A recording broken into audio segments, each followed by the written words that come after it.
Hey world, this is Jamie, host of the Jamieegenti Show, broadcasting live each week on Tuesday at 12 p.m. from Fishbowl Studios. Log on to hear sports talk from basketball to football and view your feedback on the biggest sports news you want to talk about from around the world. So be sure to log on each week Tuesdays at 12 p.m. to catch the Jamieegenti Show. Hope to see you soon on Fishbowl Radio Network. Jump in. Welcome to the Beyond the Game podcast on Fishbowl Radio. My name is Jamie. Again, it's Tuesday, January the 23rd, 2024. Welcome, everyone. How's everyone doing out there? Good? That's good. Well, sorry for the little bit of delays. However, now there is a lot going on in the world of the Cowboys. What is going on, guys? I thought the season ended a week ago. And now, not only Mike McCarthy's coming back, we already knew that. I already told y'all last week, Mike McCarthy's coming back. There's no way Jerry's going to take advantage of all these well-known coaches like Belichick or Vrabel or any other type of assistant out there that is more deserving of a head coaching job than Mike McCarthy. We already know that. Again, there's going to be Mike McCarthy supporters. There's not going to be there's going to be non-supporters. And at this case for me, I'm not a supporter of Mike McCarthy of coming back. But it is what it is, and I hope that he delivers on his promise. But before I resume on Mike, let's talk about this drama, man. This drama between CeeDee Lamb, Dak, and Mike McCarthy. Sorry, not Mike McCarthy. Michael Parsons' family members. Okay, so I need to address all three, and we're going to try to fix this today, along with what Mike McCarthy has said, and also there was an NFL playoff games I played over the weekend. They were better than as expected, so maybe the Cowboys learned some things along the way. Maybe they didn't, but let's dive into this family drama first. Okay, so CeeDee Lamb. Okay, his mother, Loretta Ramirez, and I'm quoting from the New York Post. She said Dak isn't it. Okay. Now she also, as I pull this down, she also said, I wish CD will leave. They need to get rid of Dak's ass. Is guys on that team that want a ring, they work too hard. Dak doesn't want to win a ring. Huh. So that's crazy talk. Okay. First of all, you're not a spokesman of the team, okay? You are the mother of CD. There's got to be at some point. Okay, let me try to put this in a good way. You don't know the team environment. You don't know what goes on in the players' minds. You don't even know what goes on in that locker room. Like, for her to say Dak does not want a ring and the other players don't want a ring, I believe Dak wants to win a ring. I believe Dak wants to win a ring. Like, he wouldn't be the quarterback for a reason if he didn't want to. There's other teams in the league, quarterbacks, that want to win a ring. More than ever. And for you to sit there and criticize your quarterback, the guy that gave you 1,600 yards receiving, I think over 100 catches of the season, and your number one target, like what's the problem? What's the problem here? I mean, see, of course, in the playoff game they had their miscommunication stuff, but this is crazy. You go off the edge and say all these nonsensical things, but you don't back it up with facts. Of course Dak wants to win a ring, or else he wouldn't be playing in the league.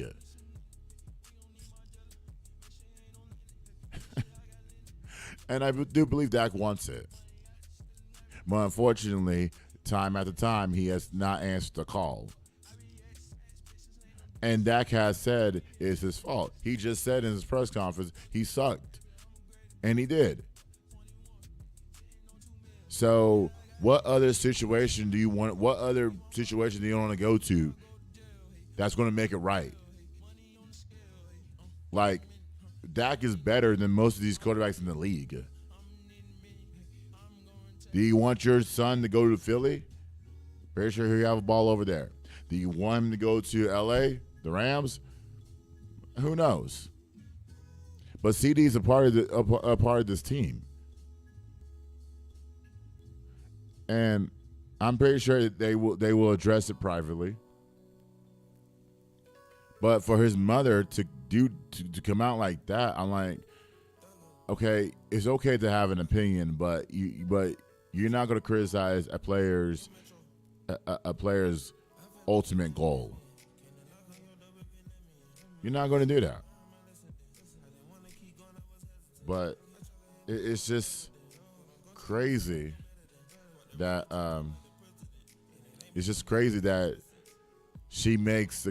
she started this off, and then Dak's brother got into it, got it, jumped in, and then obviously Michael's brother jumped in as well.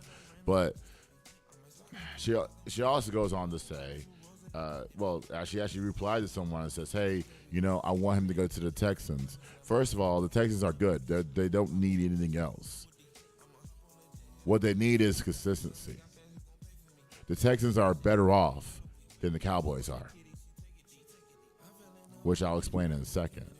But no, you can't. That is a parent suggesting and knowing what's best for their child. And I'm surprised that CD did not come out and protect Dak. I'm surprised about that. It's easy enough for y'all to get on Twitter or X all day long to criticize the fans and criticize everything else. But when it comes down to somebody else calling out your quarterback, you could have told the whole world, hey, that we had a fallout during the game. Well, Betty, we had disagreement during the game. Everybody goes through it. Everybody. In life, everybody goes through disagreements all the time. You're not the only one. Nothing's perfect in your world, Letta. Nothing's perfect in your world. Nothing's perfect in this whole entire world. Yeah. Your son got the ball 98% of the time. Dak was constantly looking for CD. They created a ultimate bond.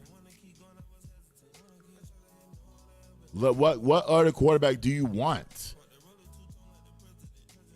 There's no other quarterback that can take over the Cowboys. There's none. Period. Dak is even after the 2025 season. Even what I said that Trey Lance will be the quarterback in 2025 if Dak cannot get it done. I do think Dak will have a part in this team. If you extend him this offseason, he's going to be the quarterback till whatever happens. And unfortunately, we'll get the same results. But I mean, yeah, everyone has an opinion, but I mean, I wish CD came out and protected his guy. Since it's so easy to get on social media all day long. So let me address Dak's brother. So this is from Tad Prescott. Cowboys fans, why continue to DM me? Trust me, if I could get Dak out to leave Dallas, I would. I too want him out of Dallas. The city and the organization have been great to he and our family, but done with drama and the so-called fans. But he loves this team and wants to bring his rings. Interesting. This is a lot of drama. This is a lot of drama. Like, why do y'all even like care, Tad? I know that y'all as a family have gone through a lot. And again, I'm sending prayers, healing energy to y'all. But Tad, Dak is his own man. And there's always going to be criticism wherever you go. And I'm using this example for me. So when I ref youth sports, there's parents that like me, there's parents that do not. Okay? It comes with the territory. I don't expect anyone to like the way I officiate, to like the way I treat the kids treat the kids individually or collectively. I'm not expecting likeness when I light up a room, because I know that somebody is going to hate. Someone's going to hate for what I stand for, or somebody's going to hate for the way I dress, the way I eat, the way I look. Someone's going to hate that. Like when I step on the basketball court, someone's going to hate the fact that I don't have a jump shot, which I do have a jump shot. Heck, somebody may hate this podcast, but I don't care. I'm here every single week. But why are you worried about the fans hating Dak? You expect every 110. You expect every Dallas Cowboys fan to love Dak. That's not the case. That's not going to happen like that. We live in a world that is like is a one-way street. You go on this way, you go that way. Like like if Dak went to LA right now, would the fans love him there? No. It's half and half. That's the easy way out. You got to sit down and just let Dak speak for himself and chill on your brother, because your brother is the best quarterback we have ever seen in the last 30 years. And I'm saying this. I'm saying he's better than Romo. Yeah, I'm saying he's better than Romo.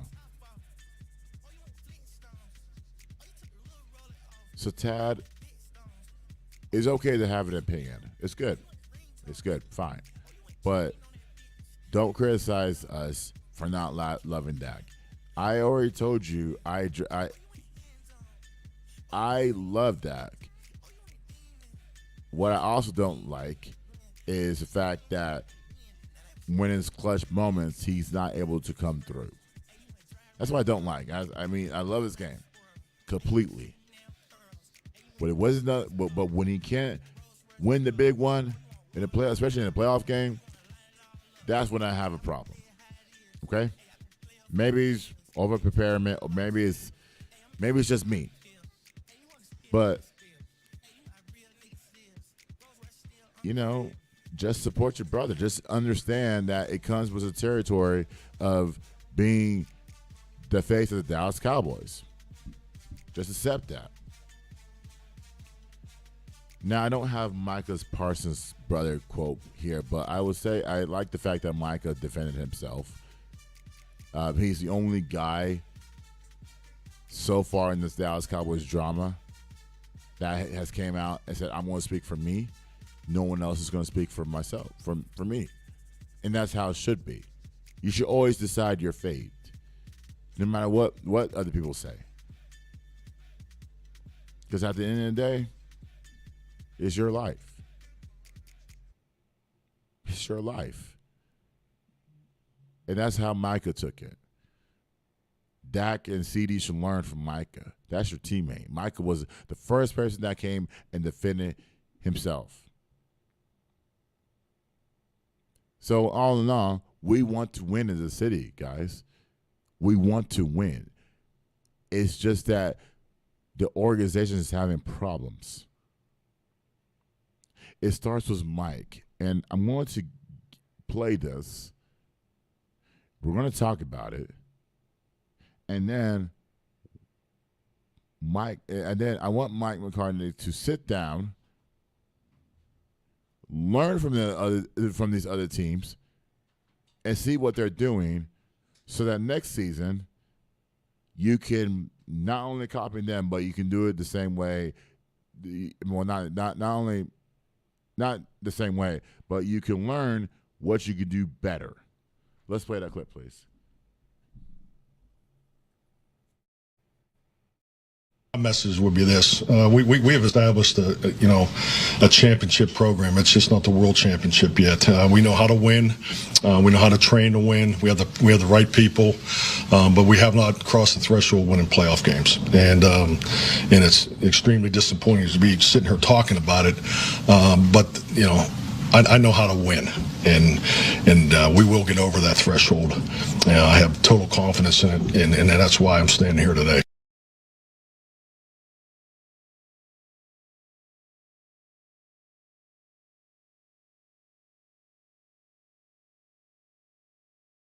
You know where near to be found. Every mistake that you have made has cost us in a postseason game. Has literally cost us. And it shouldn't be like that. We should be playing right now, but yet we're not. We're not playing right now. We're sitting here addressing this drama, addressing this free agent, and talking about the draft. And watch other teams shine. This is not a championship organization, Mike. You wouldn't be saying that. You would say that, but you wouldn't be saying that right now when Baltimore and Kansas City are playing, or better yet, the Lions and the 49ers. They are one win away of getting to the Super Bowl. We are not a championship organization at all. Period. I felt depressed hearing that from him. What championship are we going to win? Are we going to win the NFC East again? We just got beat by a team that like I told y'all, is riding on momentum. They're riding high. I didn't expect Green Bay to beat us.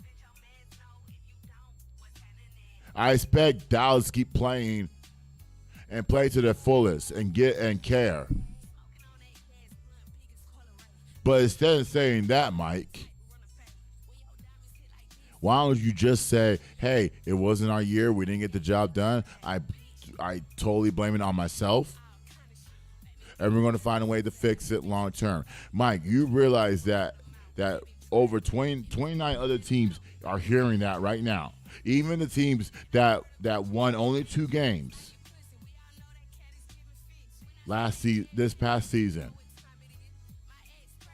They can ultimately say the same damn thing, and they can literally either get to the playoffs or again they'll be rebuilding again. In this case, we're rebuilding. We are not even close to a championship team. We're not good. We have a championship roster, but we're not a championship team. Guys are going to leave via free agency. The guys are going to leave through trades. Injuries will happen. We're not there yet. We'll never be there until Jerry decides to get his hands off the organization. If he just came out and said, if Jerry came out one off season and said, I'm going to lay hands off this organization for the 2024 season and let y'all run it, then hey, we should be like Baltimore right now. We should be like the Lions right now. The Lions hired Dan Campbell I should have got that clip. Hired Dan Campbell 3 years ago. I think it was 3 years ago. And he said, I'm going to build a winner. And look at him now. He's in the NFC title game against the 49ers. They could beat them, considering the fact that the 49ers almost laid an egg. I mean, come on now. I need you to work with us, Mike. I need you to feel our pain. I felt very discouraged listening to that press conference, and when he made some corny jokes, the room will laugh, but I wasn't laughing. I was just disappointed. I was depressed because, again, we have another season of failure. Like, for me, I'm not the type of guy that wants to win a Super Bowl every year. When you start 8-1 or 10-0, I'm not the type of guy. I just want to make an appearance in an NFC title game. I just want to make an appearance in the Super Bowl. If we don't win it, fine, whatever. Okay, if we don't win the NFC title game, fine. We don't win the Super Bowl, fine. At least we got there and we know what to work with. Then we convince our players to come back if they're via free agency. But the program is not championship built, Mike. I think the program is built for playoff success. The program is built for NFC East titles over and over and over again. And then when you run into another hot team, you're going to lose again. Was that quarterback? Was that defense? So, Mike, I'm not buying this. I'm not buying this at all. I don't care what you have going. I don't care what you say, what you have going on. I don't care. But but my expectations for you, Mike, before we end this, is either win or go home. Okay? You win the whole damn thing, you go home, right? If you don't, you're out. That's why Jerry said you're not going to get a contract extension. So the burden's on you. I want my coach to be like Dan Campbell. I want my coach to be like D'Amico Ryans. How does D'Amico Ryans take a young team to Baltimore? And then it had to be the second half where Baltimore turned it on and Houston couldn't respond. It took the second half. Houston and Baltimore were neck and Houston was in the game. And then it took the second half for Baltimore to excel their dominance. The score may look like they dominated the field, but again, Houston was in it if you watch the game, like I did. I want that exciting atmosphere back. We have never had it. We had the Clapper, Jason Garrett, who was the worst head coach and also the worst TV personality on TV ever. Before that, we had Bill Parcells. Bill Parcells was done telling on his career, and then we had Barry Switzer. Barry Switzer was all right. Then we had Jimmy Johnson. Actually, in between, we had Dave Campbell. So we had disappointing times that year. So I want somebody to coach like a Jimmy Johnson type. Jimmy's 80. Jimmy has the same fight as the 80-year-old versus Mike. Mike does not have that same fight, period. And I don't know what you love about Mike. Maybe Mike is Jerry's puppet, which I think that's considering. I think that's being nice. So we got to take a constructive approach. You got to take it, and then you got to control your staff. So Dan Quinn's gone. Okay, Dan Quinn's gone. He's going to get a job in Seattle, Washington, wherever that may be. Okay, he's gone. I mean, it's all right. You elevate Al Harris, or you find a Wink Martindale to control your defense. I will go with Al Harris. Al Harris relates to these players. Al Harris can get the job done. See, I always tell y'all, you always got to have a coach that knows the players. Kyle Shanahan, John Harbaugh, Dan Campbell know the players. Andy Reid knows the players because Andy Reid played. John Harbaugh played. I think he played. Kyle Shanahan learned from his father. Dan Campbell played. You see players take business type roles. You see players take coaching gigs. D'Amico Ryans knows. Mike Vrabel knows. Mike Vrabel should get a job already. It's just that the lady that controls Tennessee knows nothing about football, period. She saw 2 losing seasons and an underperforming, and the team was performing, but again, they weren't finishing. And that's why Mike got the boot. Are you seriously telling me, Jerry? Are you telling me that you're going to pass up this opportunity of hiring a player like coach like Mike Vrabel that can understand players? Are you or a 7-time champion? You don't let those 2 people go. You're not going to ask Bill Belichick to coach next season, right? You're not going to do that, right? Because Belichick will either say I'm out, or better yet, he may go coach the Atlanta Falcons. So, in the point, we got to control the drama outside the field. Outside the field. We got to control that. I want CD to be a man and stand up and protect his quarterback. You don't have those numbers with a Joe Burrow or let's say, for example, a Danny DeVito, right?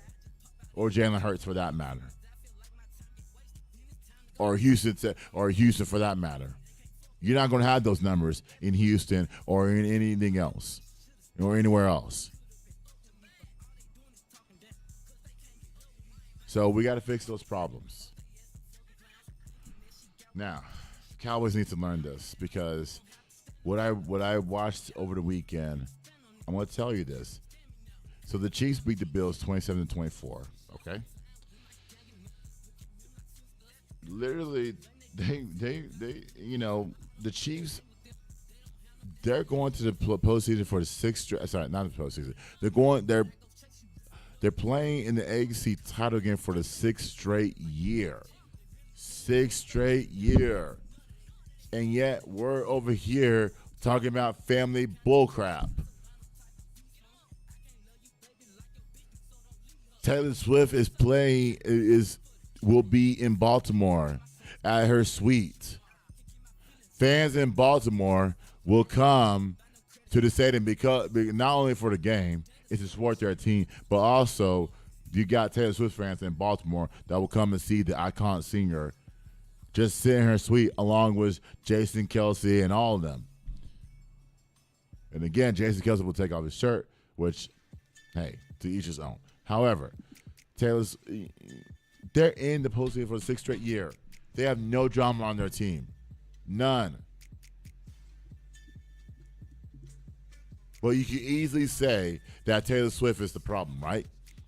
When the Chiefs were going their spell, you can say, oh, we can blame Taylor Swift. Oh, yeah, by the way, Pat Mahomes is not playing well. But yet they're in the title game, right? They beat the Bills, right?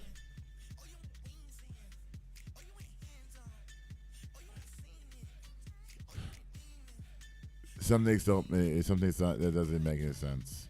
We're worried about, this all ends when you win, right? That's the same, right? This will all end when you win, right? If we're in the NFC title game, we'll win, right?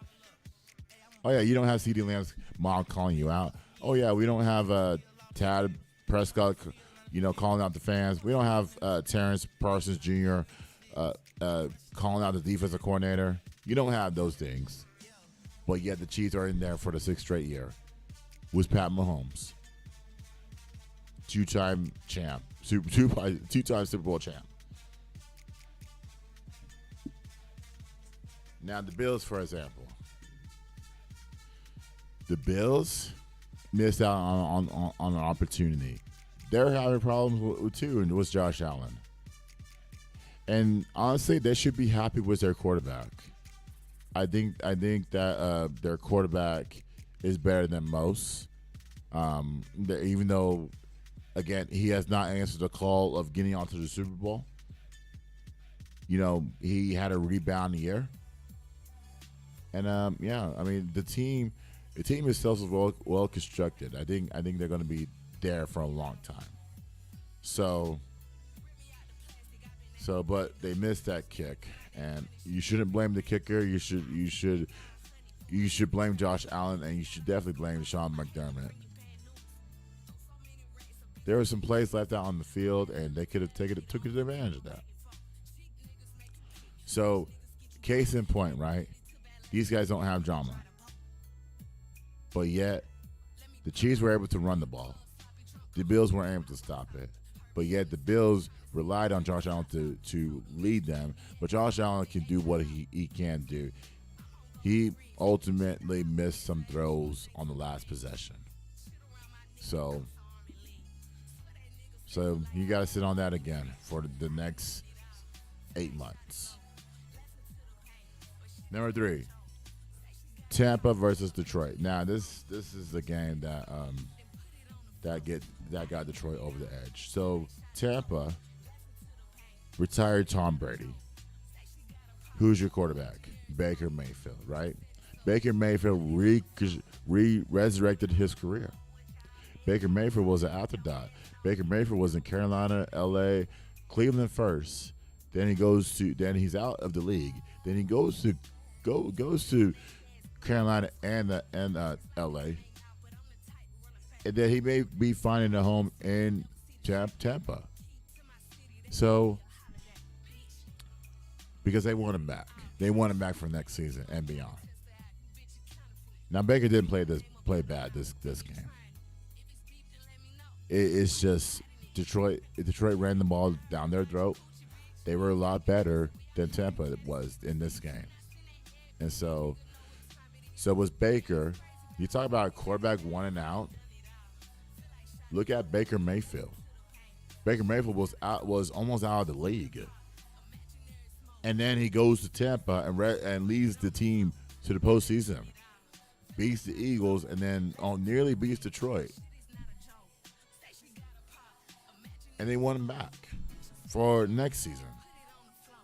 So I'm like, the relationship is there, right? Between players and quarterback.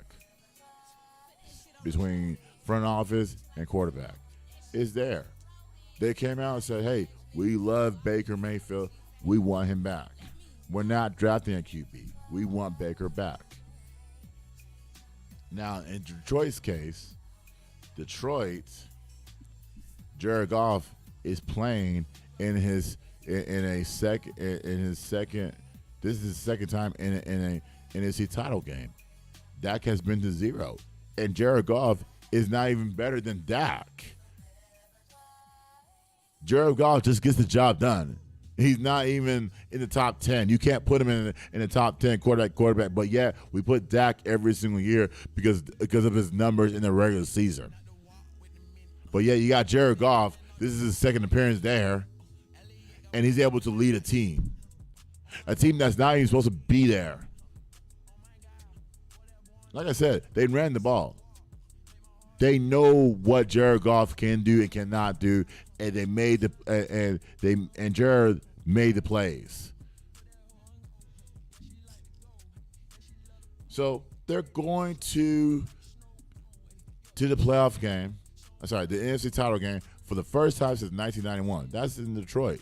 And I did see someone say if Detroit wins the Super Bowl, they should give a ring to Barry Sanders. I'm like, well, Barry Sanders retired in almost 30 years ago. I'm not giving a ring to my iconic running back. I'm not doing that. I'm not being disrespectful. I do think that that's old news. That's old news. Every player on that team deserves a ring if they win the Super Bowl. Because it doesn't make sense. Like if you're going to give a Super Bowl ring to Barry Sanders, why don't you give it to Joey Harrington? Why don't you give it to Calvin Johnson? Why don't you give it to every Detroit Lions player that played on that team from 98 till now? That doesn't make any sense at all. But yet you're facing the 49ers. So, in this game, the reason why Detroit won this game because they cared. They wanted it. They wanted it more. They were hungry. Dan Campbell has done more dinks than Mike McCarthy has in 3 seasons.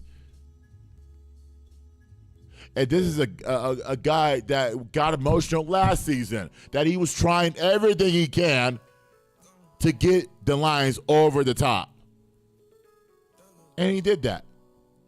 Now, if they lose, which I do think if I'm looking at it right now, I do think it's going to be a competitive game, close game for that matter. But I will say that Detroit does not have their hands full. I do think that they're going to make it a game. So for those that have said that, oh yeah, Detroit's going to get blown out. Oh yeah, Mike McCarthy has done more than Dan. He has not. Okay? He has not. You have to care, and Detroit cares. Now, let's get to Green Bay versus the 49ers. Speaking of that, now Green Bay lost 21-24. 24-21, 49ers win.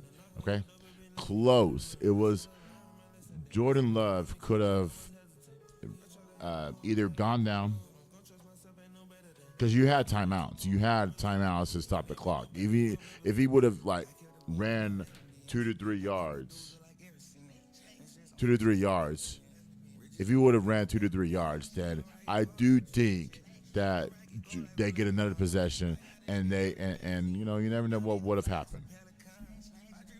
So Green Bay has their quarterback, okay? Green Bay has their team, right? Okay? The 49ers, we already know them. They have their team. Brock Purdy again. Brock Purdy wasn't great in this game, but however, Brock Purdy got the job done. Look at it. If I look at it now, Brock Purdy went 23 for 39 for 252 and a touchdown. And I told someone, I said, the reason why Brock Purdy is having this success is because of Debo and George. So basically, the weapons around him is giving him the ultimate success. This is why he's in that MVP conversation. It's not because of his individual play. If you put Brock Purdy with Green Bay, I'm pretty sure he will not get the job done in Green Bay. But yet, in the 49ers, when you have a George Kittle and a Debo Samuel and running back, Christian McCaffrey, you're definitely going to get the job. You're definitely going to get some rave. So we have San Francisco has all that talent, right? And also they have a great linebacker and Dre Greenlaw. They have a great defense, guys. Everywhere. But you're telling me that team, the 49ers, was able to find adjustments, find a way to beat the Green Bay Packers in the second half, versus Mike McCarthy couldn't adjust his own self. You couldn't find a way to beat the Green Bay Packers in the second and all game long. They put 48 points in Jerry's world. 48. Jordan Love. No, sorry. Let me take this back. 41 points. Even worse.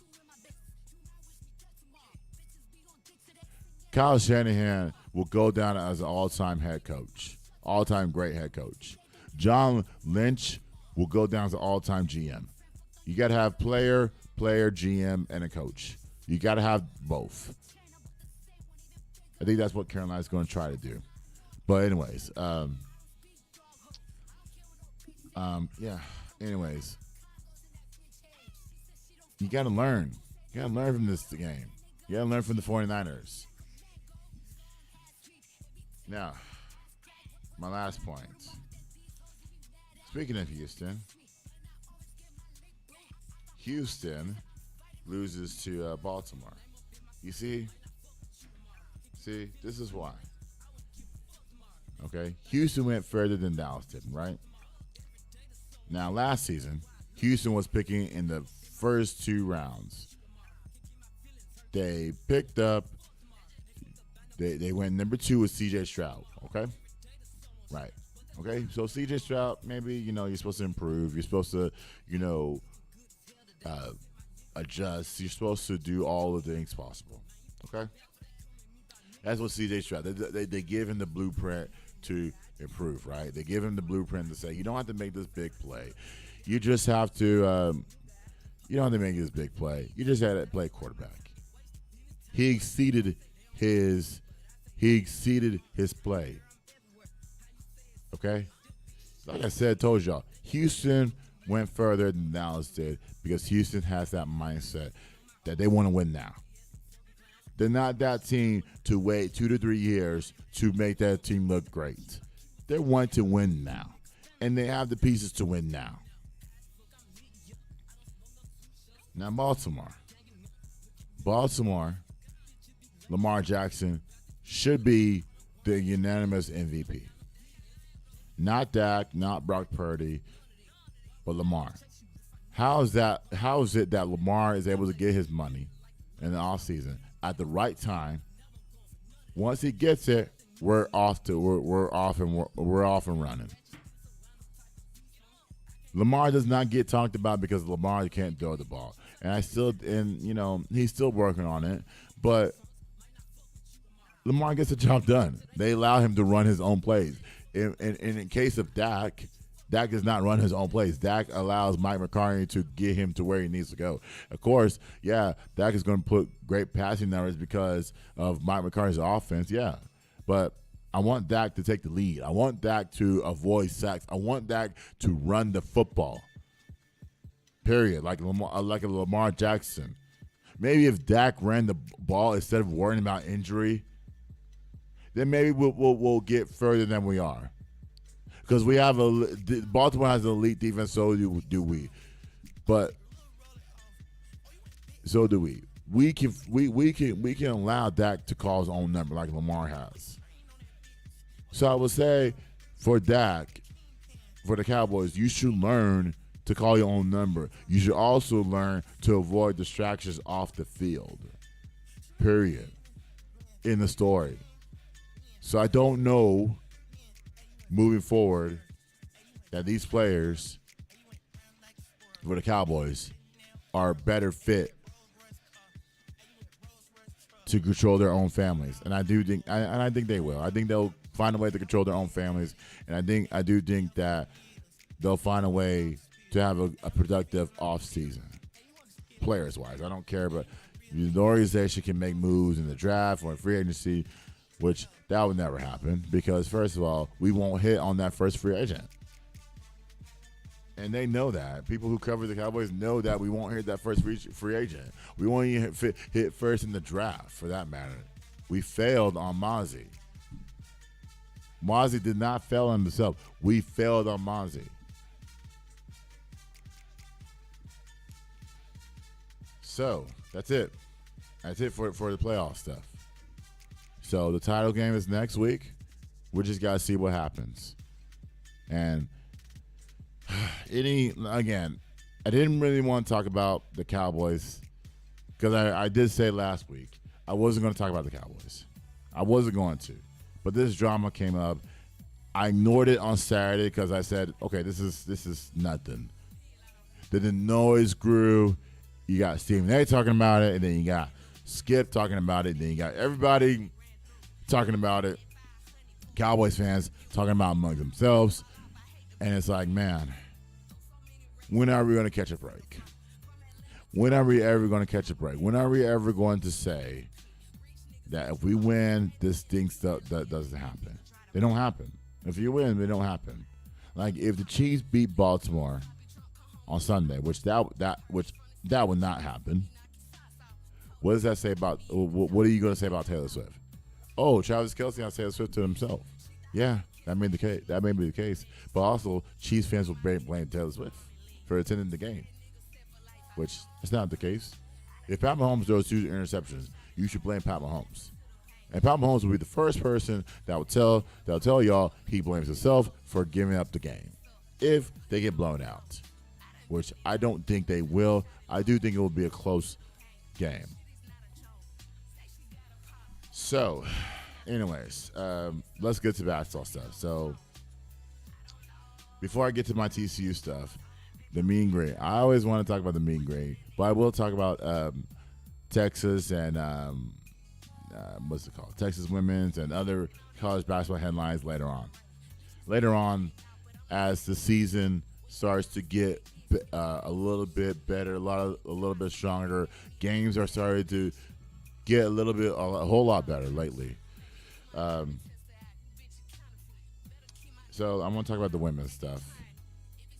So the Mean Green women's, last week they beat SMU 76-61.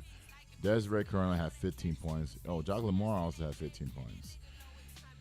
The 5 things that I saw. They out-rebound this SMU 43-23. North Texas had 20 turnovers, but they don't care because SMU scored only 14 points off those turnovers. They shot 7 for 21 for three-point range. That's iconic because it's coming on. So usually they're not a great three-point shooting team, but their three-point shooting team their three-pointers have came on as of late. They played a lot of matchup zone, I guess, to throw off SMU. So SMU loves to drive to the basket. To avoid driving to the basket, you got to play zone. And also, North Texas is 4-1 in conference play. Now they get to 5-1 when I tell you they beat South Florida 65-61. Okay, that was on Saturday. Desiree Colonel 20 points and 6 rebounds. Tamisha Lampkin had 19 points and 8 rebounds. You got a complete game all around from North Texas. They shot 45%. Okay, 6 for 9 from three-point range, 17 for 23 from the free throw line. So ultimate complete effort, complete game by the North Texas women's team. Shamaya Duncan had 12 points, two crucial threes down the stretch. Hit them both. She is a three-way player. No matter what, she can play offense. She can bring the ball up. She can play defense, and also she can shoot the three. Did I? Yeah, I did say that. Offense, defense, and she can bring the ball up. She plays all three. She played a bunch of zone, so it was a lot of zone, a lot of zone. It opened up a lot. It opened up a lot. They played a lot of zone. Well, actually, it opened up a lot for South Florida because South Florida was able to get the shots inside. So, but overall, South Florida had 6 minutes of 0 points. So they couldn't find a flow offensively. That was South Florida. But North Texas, the Achilles heel was they gave us 16 offensive rebounds. So I do think at this point in time, in order to beat North Texas, you got to make sure you out-rebound them offensively. And then also you got to be able to shoot the ball over 50%. So yeah. But North Texas women's team, they're definitely coming on. They're 15-3. They're 5-1 in conference play. They have the second seed right now. So again, it's early. It's January 23rd. It's early. There's no need to celebrate right now. Another 2 tough games this week. Okay. They got Tulane at home. This is all home games. They got Tulane tomorrow, which I think they're asking y'all to wear white. No, I think that's green. It's either green or white you gotta wear in Denton. And then also UAB on Sunday. So you got 2 home games during that this tomorrow and on Sunday. So it's real crucial that you stay focused. You stay focused. You stay within yourself. Because this can easily spiral. This can easily get away from y'all. But I have faith that they can keep the focus. Now, let's get to the men's basketball stuff. Now, let me finish the women's stuff. Saying on women. So I have a notepad here. So TCU, I'm interested to see because I had some thoughts last week. TCU canceled 2 games last week because they couldn't find players to play on their team. Their players have been hurt. This is from Jada Owens. She tore her ACL. She tore her whole entire knee. Prayers to her, right? Dejanay Turner injured her ankle. Prayers to her as well. She's out for the season. And Sedona Prince, she is the transfer from Oregon. She injured, I think she injured her finger or whatever injury she had. But other players were hurt as well. They didn't announce that, but there was another player that had a personal issue. So those were nameless, but these main ones was a catalyst of where TCU was going to go. And I do believe TCU can still be an NCAA tournament team. I still think that, despite their conference record and despite their overall record. But they're going to be playing in the postseason some way or somehow. So they opened up the tryouts, right? They opened up they opened up 2 days of tryouts, Thursday and Friday, right? To find players who are on campus to play on their team, right? I said I don't agree with that right now, because right now you're in conference play. You don't do that in conference play. Now, in the regular season, yes. November, December, absolutely. But in January, mid-January, I wouldn't do it right now. I wouldn't do it. Y'all need to go in the future. Y'all need to go ask the NCAA to say, hey, we only have 6 players that are on our roster right now that are healthy. Okay? They are healthy right now. Can we get 4 or 5 players that are redshirting right now that have transferred from other schools in uniform? Can we do that right now instead of next season? And I can easily remember Haley Cavender. She is the boyfriend of Jake Ferguson. She's on that team. Why can't the NCAA say, you know what? Hey, y'all don't have enough players. We can bring these players here, and they can start playing. Dude, those players that are redshirting right now, those players are practicing with the team right now. They are practicing with the team right now, even though they can't play. Why not elevate them? They want to play. They are ready. I wouldn't do it right. I don't run TCU's or any other programs. I don't know. I just know being a former college athlete, right? I just know what happens. Here's the players that they picked up. So they picked up Piper Davis, right? Piper Davis and Ella Hamlin. I really didn't have time to get their stats. They're both freshmen. Okay. They also got Maisha Moore. She's a sophomore. And then they got Sarah Sylvester, plays volleyball. She's on the volleyball team at TCU. So she said, hey, you know what? Let me play on the team. And they gave her a go. So there you go. You got 4 players. Now you can play. So they play tonight against UCF. Okay, tonight. I want to see how TCU manages throughout the rest of the regular season. And I will definitely bring that to y'all once I watch their games and once I know how they maneuver. Because I want TCU in some postseason tournament. I want them either in the NCAA tournament or the NIT. I know the NCAA tournament. I know that the Big 12 tournament is hard to come at because you got Texas, you got Baylor, you also got K-State in there as well. So it's going to be tough for TCU to get through the Big 12. But however, I'm cheering for them all the way. And I hope that players stay healthy and they stay committed. But again, guys, I would bring you TCU. I'm gonna keep my tabs on TCU. I'm gonna keep an eye on them. I want to see them grow. I want to see them shine.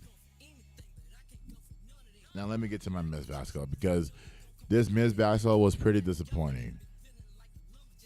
So ECU first, East Carolina, right? They beat North Texas beat them 60-59. Now, the last play of the game, right? When Robert Allen caught that pass, they should call the offensive foul on Robert Allen. Robert Allen literally pushed him off. Literally pushed him off. Okay?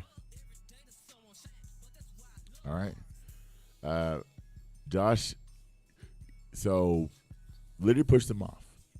Like, you could have called an offensive foul. But, yeah, they didn't. And Robert Allen gets a great game-winning layup. And they win. They beat East Carolina in East Carolina. My fear moving forward, no, I'm going to bring up my fear in a second. But Jason Edwards had 20 points, okay? Number one, they dominated the boards, 40-28. Number two, they held ECU to 42% shooting, which is that's not a surprise because North Texas plays defense like crazy. Offensive possessions were dry in the last 3 minutes, both teams.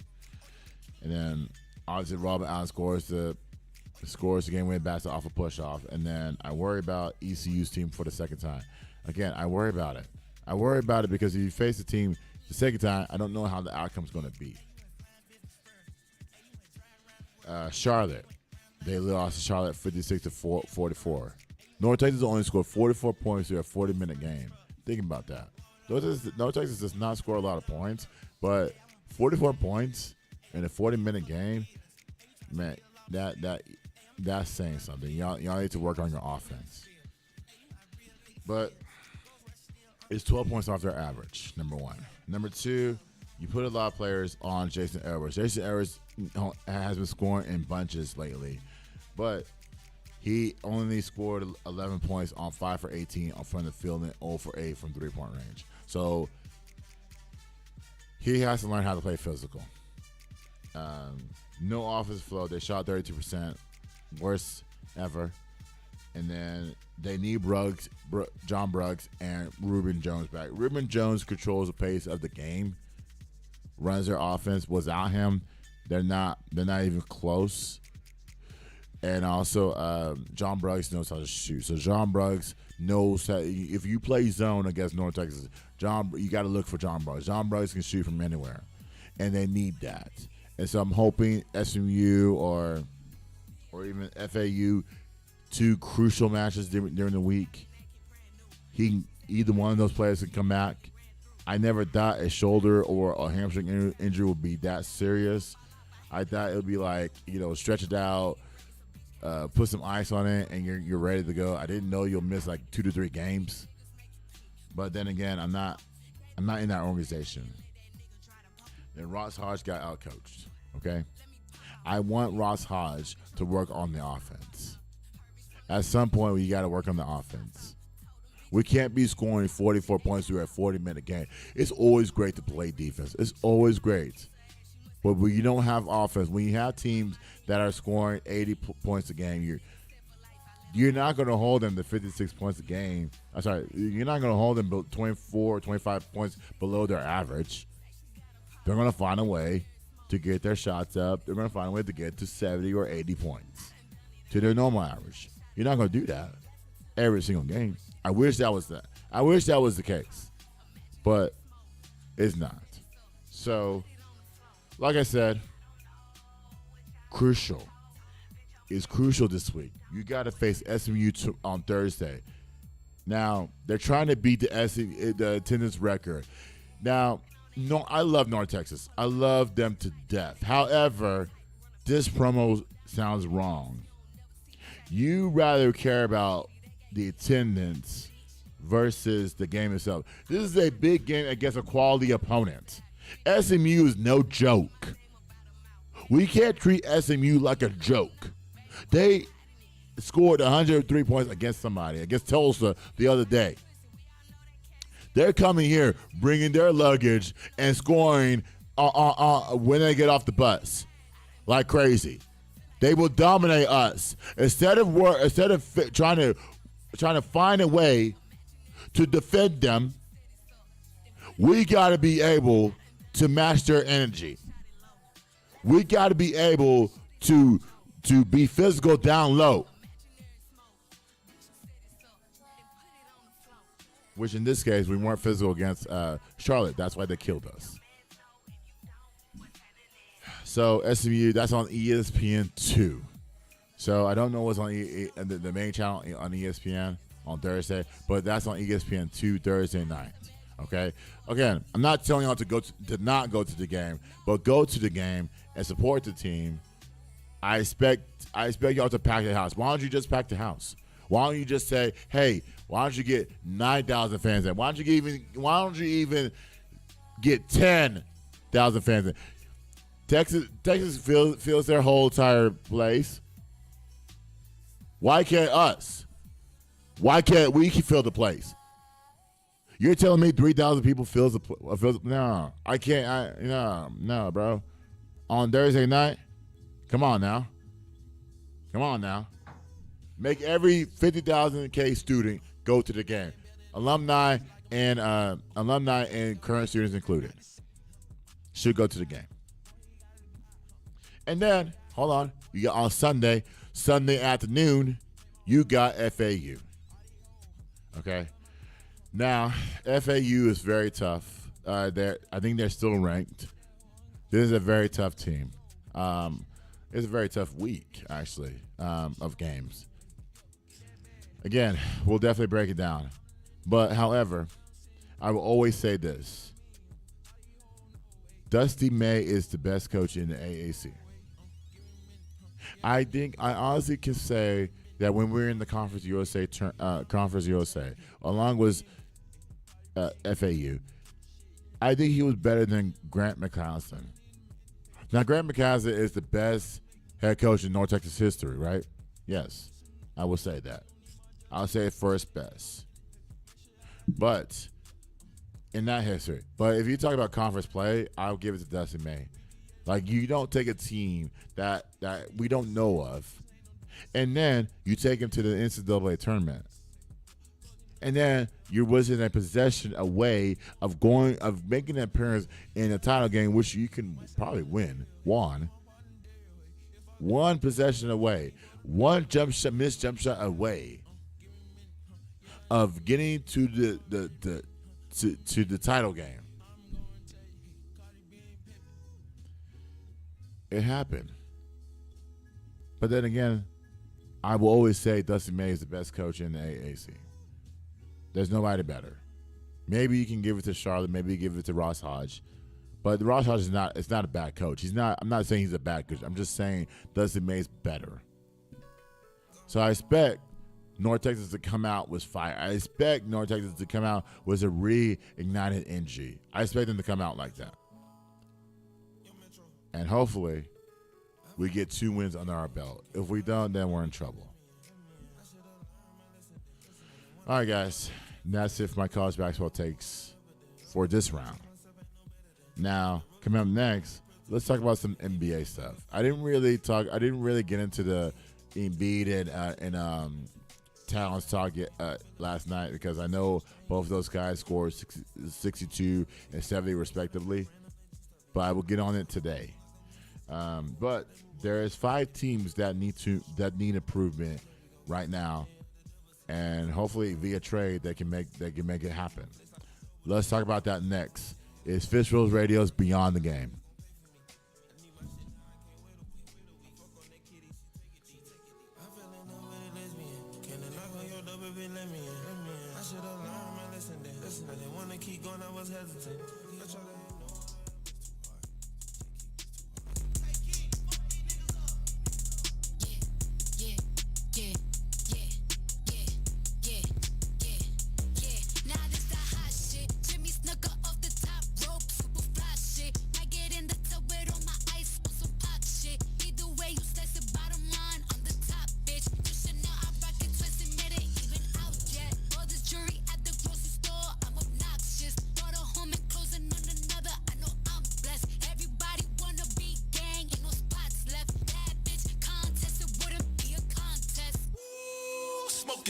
I'm connected. I don't know what's longer, man. My block list on my checklist. I don't know what's colder, man. My heart on my necklace. Pretty when I wake up, I'm a bad bitch at breakfast. Still might slide on the op. It's electric. Hating didn't work, so they lied. These bitches looking hurt and they fried. I know they wouldn't miss them if they died. Tell them move. New Chanel on my body, it's a boost. I'm so poppin', I don't ever gotta get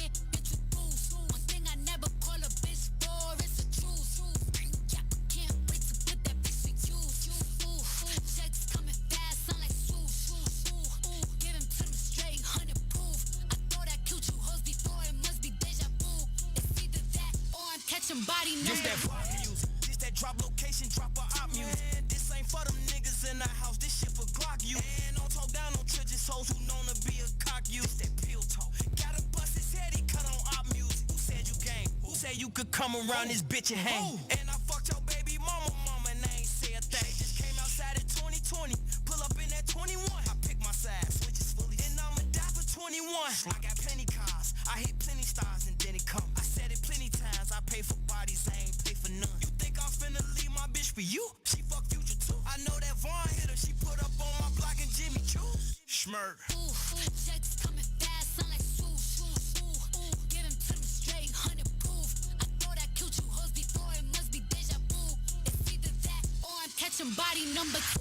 Piggy swear you ain't scared when you heard yeah appear. I'ma hop about the bushes, me and Pusha kill your man. I'm just saying now I start to get used to the pain. Till one day I said, fuck it, brought my masseuse on the plane.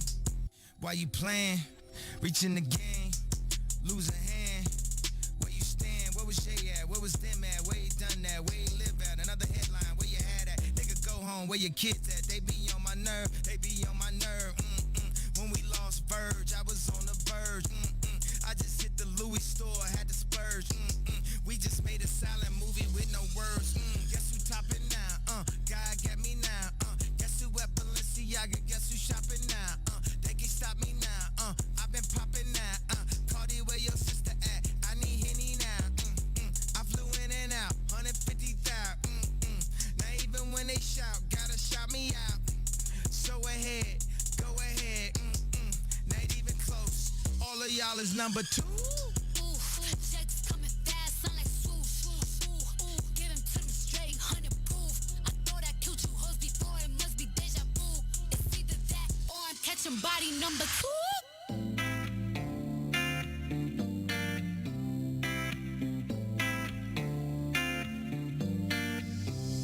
I've been feeling freaky deaky. You're all you wait to see me. Got the mirror on the ceiling. You're in the mood to please me. I've been feeling freaky deaky. You're all you wait to see me. Got the mirror on the ceiling. You're in the mood to please me. My little shorty always on time. I pick you up, come outside, take you for a ride. Body like December, on summertime. Take off the top, sweet Caroline. Meet my jeweler, put ice on that. 2 diamond chains, what's the price on that? When you work, I invest in that.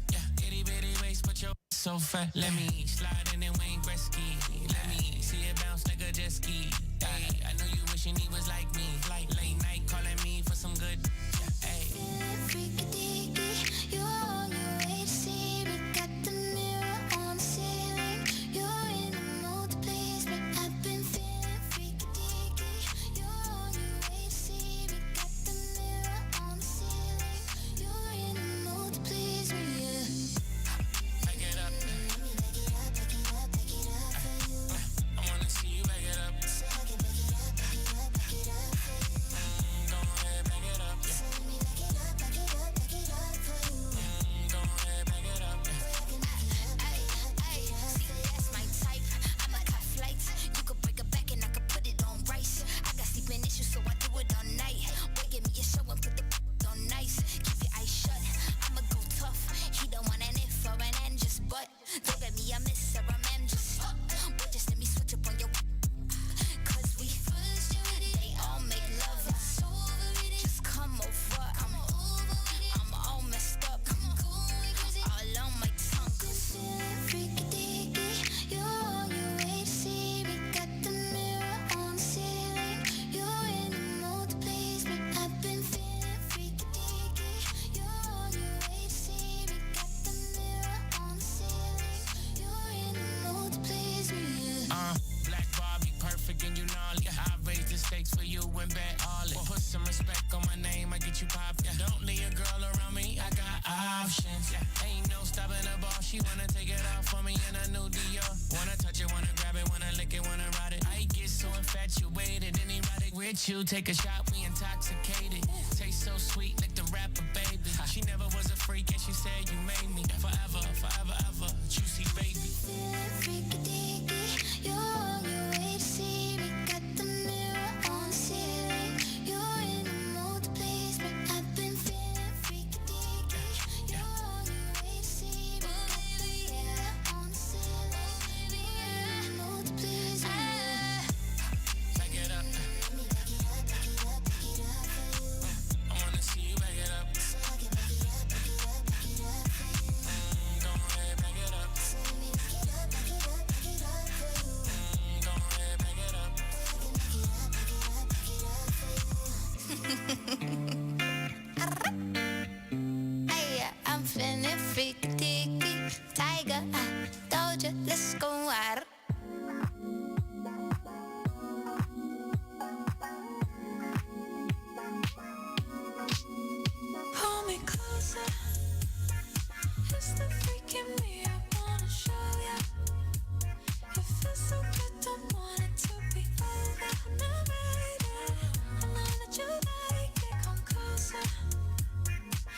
dance when we done, that's a sequence. He know I'm a classy nympho.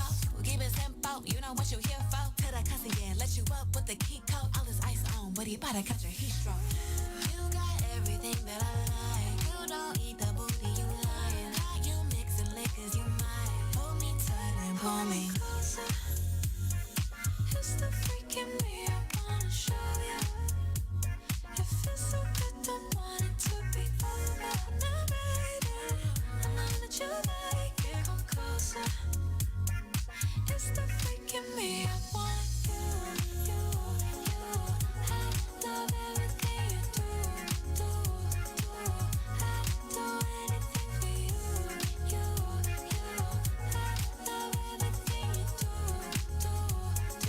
It's the freak in me, I want. When the quickie in my rolls and my Hermes leather, no shoes in my car, cause my flow man sweater. Ain't tripping if it rain, cause it came with umbrellas to get wetter. I got him sending Birkins on my birthday. I ain't never met him, he don't even know my birth name. I can know my pics, so I know we like him curved. Crush on the it boy, when I'm in the worst way. I just roll the dice, only store him in the nicknames. Icy one, ooh la la. Take them 8-inch out them drawers. But then she dick when take his balls. Hold me closer, ooh so suave. It's the freak in me, I wanna show you. Let me show you, baby. It feels so good, don't want it to be over. Now, baby, I know that you like it, come closer. It's the freak in me, I want you. I love everything you do. Everything you do. I'd do anything for you. I love everything you do. Yeah, I do, baby. It's the freak in me, I want.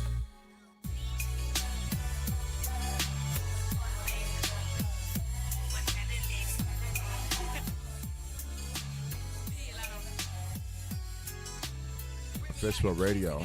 So, welcome back, everybody. I always want to start with breaking news.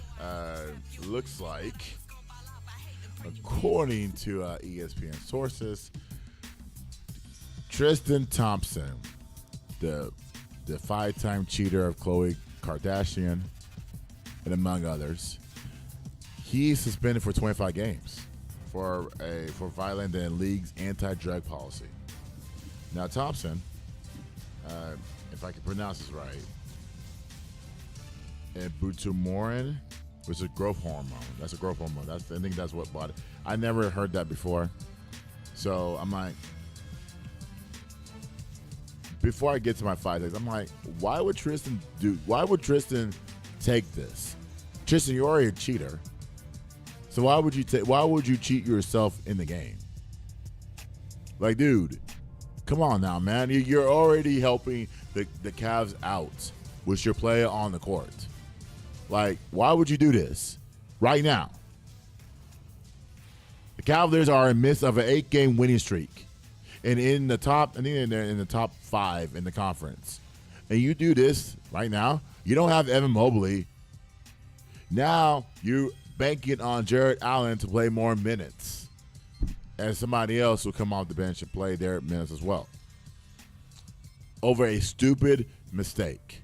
Come on now, man. You gotta be better than that.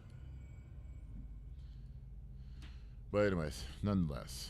Okay, so let me get to my Mavs stuff. So, number one, the Mavs. The Mavs, in and out games. The Mavs can't play basketball for nothing.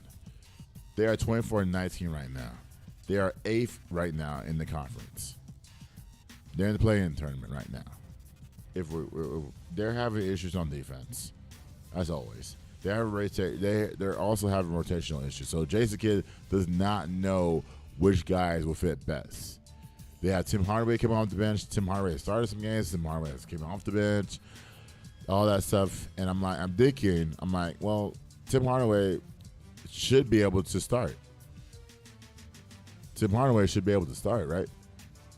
He's shooting over 40% over the last 3 to 5 games. You should be able to start, so that you make teams not defend you the right way, right?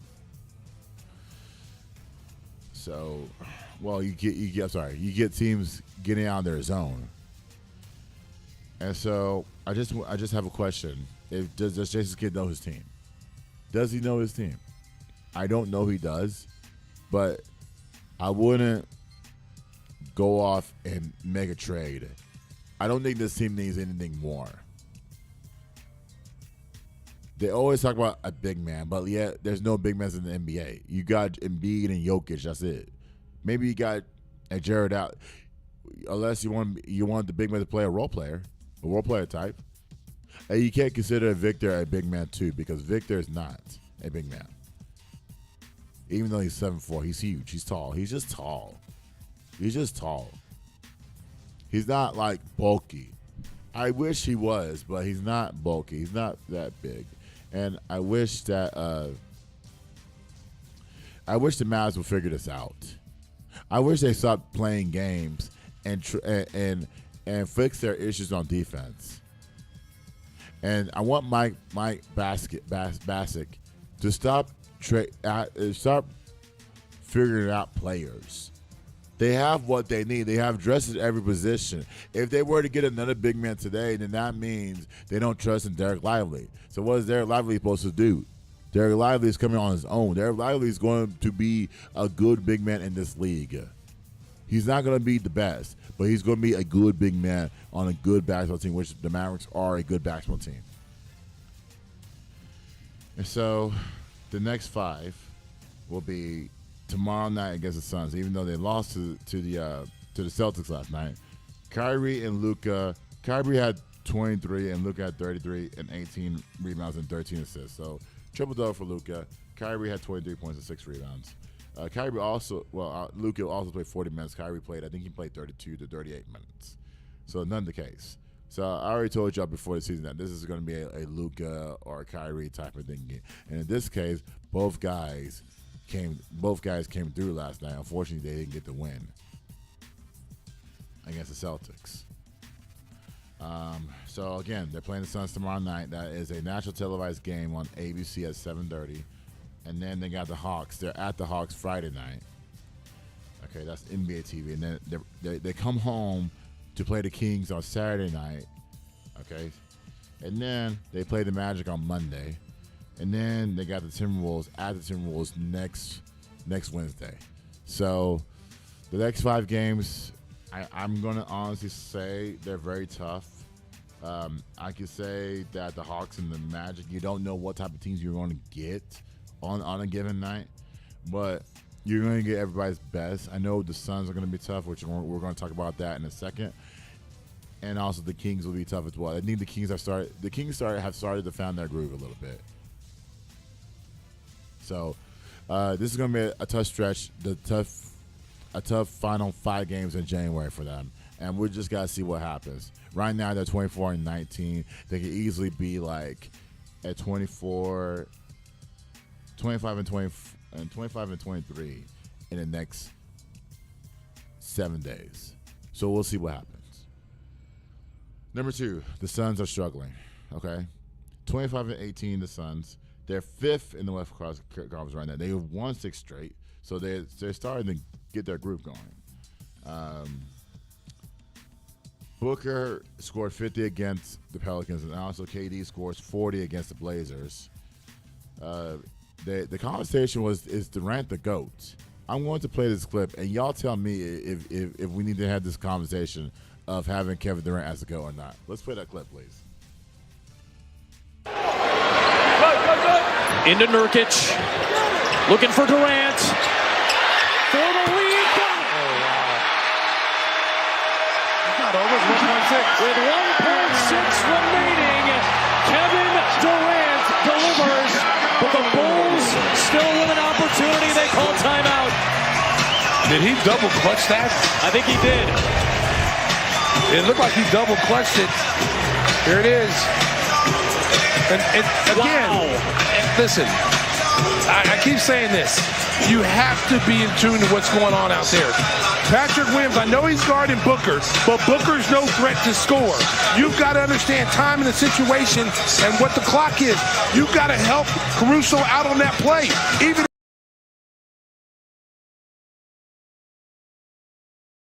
And Nick said, 40 points, 43 points last night against Chicago. Then 40 against the Blazers the other night. And y'all tell me that Kevin Durant should be added to the GOAT. I heard Stephen A. last night. Stephen A. was bringing about all his past histories from Kevin Durant, from the time he went from OKC, when he gave up a 3-1 lead, and then to Golden State, and then now to Phoenix. Okay, well, even between that, Brooklyn. You couldn't get the job done in Brooklyn. You definitely couldn't get the job. Well, actually, I don't know. I don't know if you can get job done with the Suns. But Kevin Durant should be in the GOAT conversation. It's just too much guys in this air. You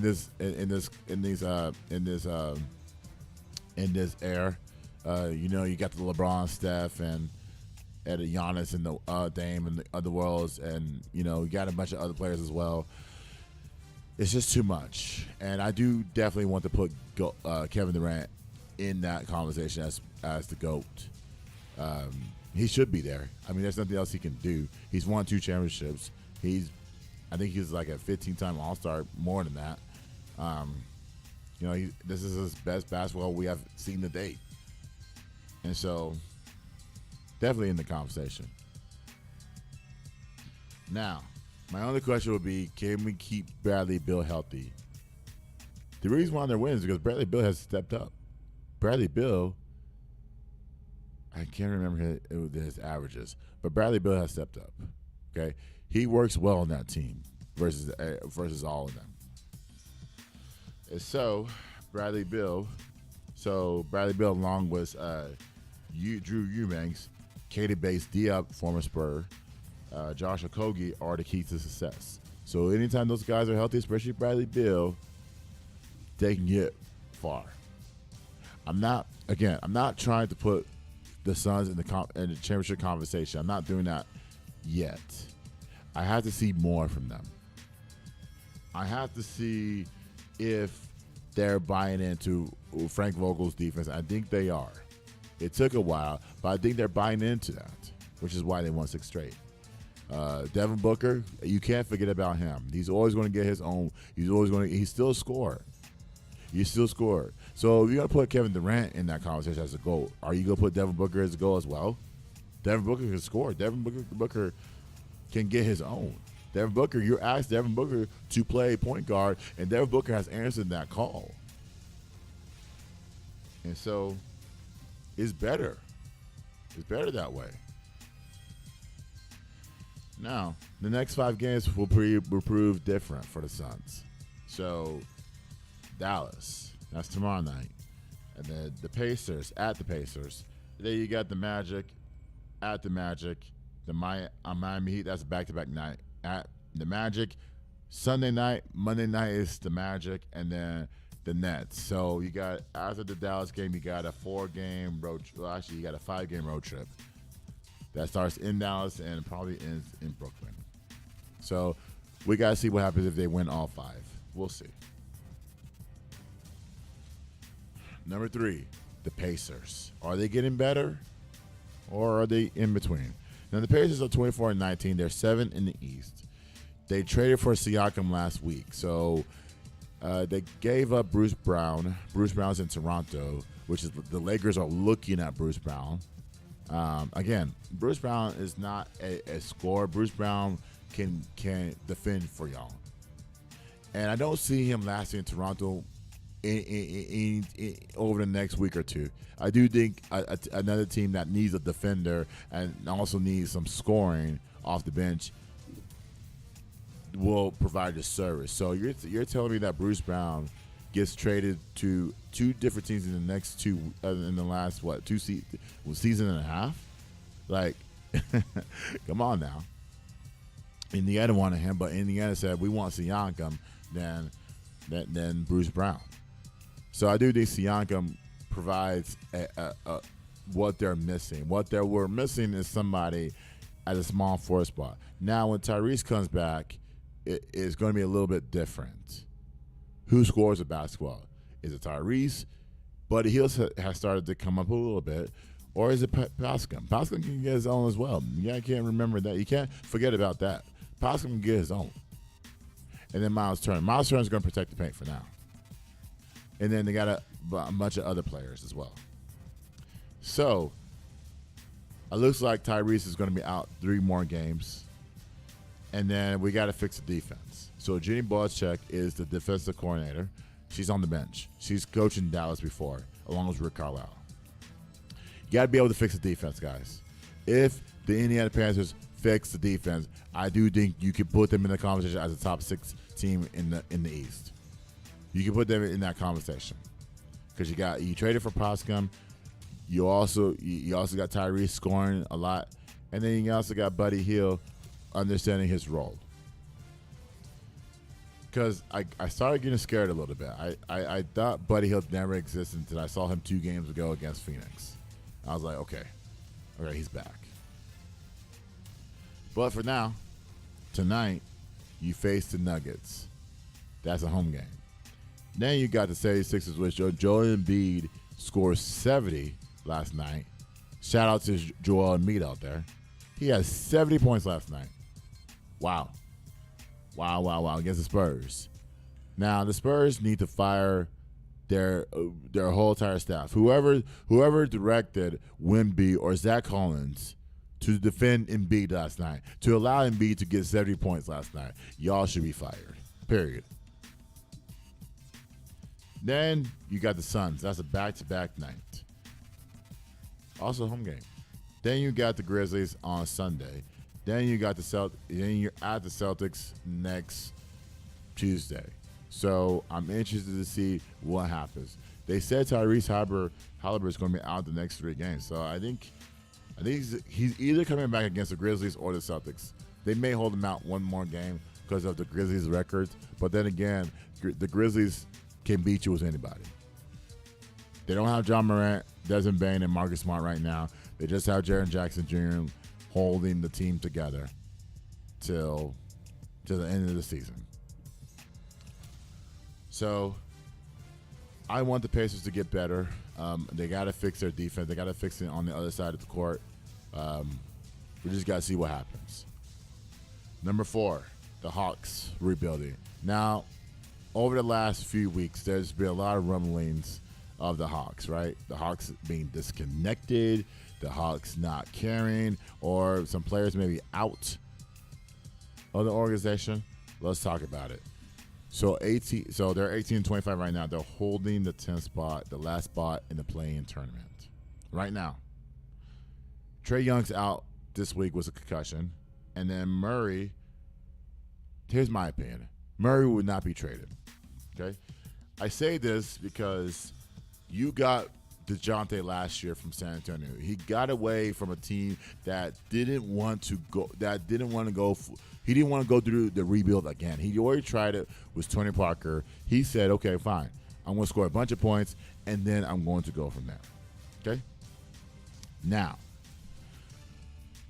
when I tell DeJounte, I'm sorry, let me get back to 3 weeks ago. So my friend, Caroline Teague, San Antonio Spurs, I talked to her like a couple of times. She came out with I think it was a status. It was a quote, not a quote, but like on her Facebook status, she said, "Hey, would you want DeJounte back with Spurs?" I said no because the culture has changed. We're rebuilding. Like I don't want that's like an ex. Like if I were to revert back, I've never been in a relationship, guys, and y'all know that. If I were to ever bring back the people that I was interested in the past, I'm not going to do it right now. I'm never going to do it because if you weren't interested in me now, if you weren't interested in me back then, but I was starting to creep up to you now, then I'm not going backwards. I'm not doing that anymore. Because my love for you in that spectrum is lost. Now, granted, I love you as a friend, but I don't love you as a lover. And to me, honestly, there's no room for a relationship for myself. But I'll explain that on a relationship podcast. Whoever has a relationship podcast, I'll explain to why my love is dry in this generation. Nonetheless, anyways, I'll be single forever. But anyways, the Hawks have to stay consistent. They gotta stay consistent and be physical. They lost to Sacramento last night. Okay, without Trae Young. DeJounte had 35 points. Okay, now you can easily say that the Hawks can fold on the season. They're not going to. They're going to still compete to win, to be the best. They're going to do that.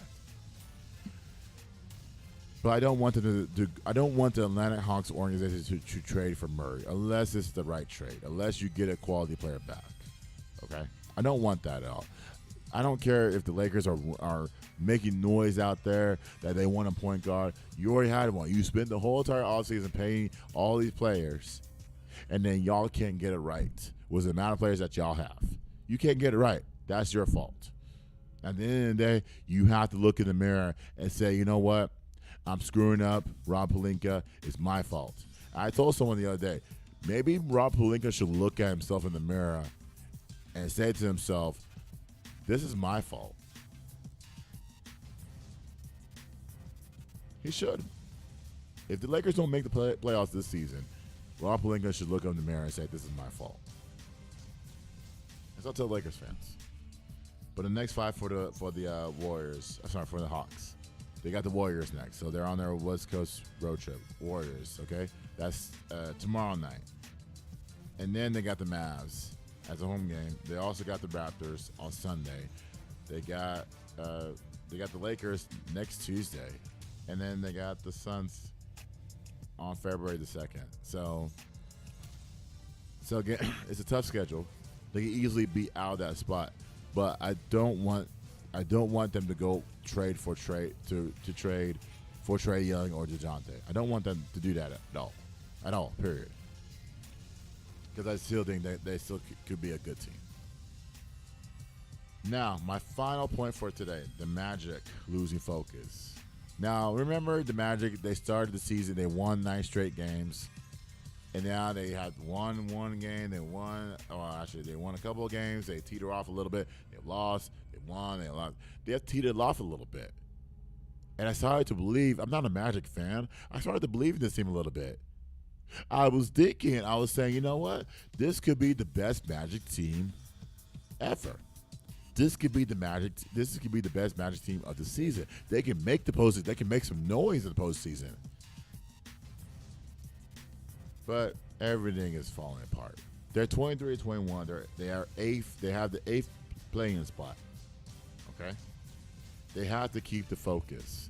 It's hard to focus, man. It's hard to focus during the regular season. When you're young, you want to focus on other things. I understand. I get it. But you have to focus. You have to focus. You have to focus. Keep the focus. Okay? Jalen Suggs, Pablo Banchero, and Cole Anthony are the anchors of this team. So wherever they go, they will lead us. And also, by the way, Mike Bassick, Wendell Carter Jr. will not be traded. That's my opinion. Again, I don't have inside sources, but I look at the play on the court and I see how they mesh together. You're not trading that. You're not trading for that. You have Mike. You have everything. You have everything from a point guard to the last man on the bench. You have everything. You don't need pieces. So my question is: do they need to make a move? Do they need to add another veteran on their squad? And I don't know who that may be. But right now, if you want to stay steady in that 8th playoff spot, you have to make a move. I don't know where. Maybe a backup point guard, maybe a shooting guard, or a small forward, wherever that may be, or a center. Or maybe they'll just keep it the way it is. And get some wins under that belt. Again, they lost last night to Cleveland 126-99. They got beat by 27 points on their home court. I know Jahan Mosley's not happy about that. I know he's not happy about that. You got your ass kicked. Pablo Becerra had 18 points. I expect Pablo to take the lead now. Somebody. Jalen Suggs, Cole Anthony, somebody. Wagner brothers, somebody take the lead at some point, right? Now, the schedule gets dicey for them the next 5 games. The Grizzlies, they're at the Grizzlies. I think that is Thursday. No, that's Friday. Okay. They don't play against a Friday, so that's Friday. Okay, Friday against the Grizzlies, at the Grizzlies. Then they got the Suns on Sunday.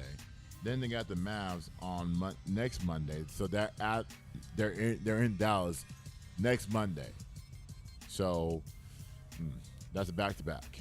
But y'all can play on the back-to-back. Then they're at the Spurs next Wednesday. And then on February the 2nd, they're at the Timberwolves. So you got a little 3-game road trip between next week. I'm sorry, in next week. And I expect some consistency from y'all. Y'all can't get blown out again, or else it's not going to look good moving forward. But if you want to make a move to elevate your resources, to elevate your franchise, to make the playoffs every single season, to make the playoffs every single season, to elevate your roster, I think the time is now. I think this is going to be it right now. And I expect y'all to make the move right now. Don't wait till the last minute like the Dallas Mavericks have in these trade deadlines. I'm not going to do it that way. All right, guys, that is it for today. I already talked about the 5 teams. So the Mavericks, the Suns, the Pacers, the Hawks, and the Magic all need to improve. And I hope in the next week or two that they can improve. And also, there may be some I want a major headline that I can talk about for next week as far as the NBA goes. So we'll see what happens. All right, guys. Coming up next week, if we don't have any Cowboys news, we won't talk about it. We'll just talk about the championship games, and also we'll talk about. I'm not even going to preview the Super Bowl. We'll talk about we'll recap the championship games. And also we will talk about college basketball. We will talk about North Texas basketball, crucial week this week. And then we'll talk about how TCU rebounds from their awkward situation. This situation TCU was very awkward, but I want them. But I do think I support them fully, and they will figure it out. And if I'm TCU, and if I'm Matt Campbell, I don't look at the 1-6 record in conference play. I don't look at that.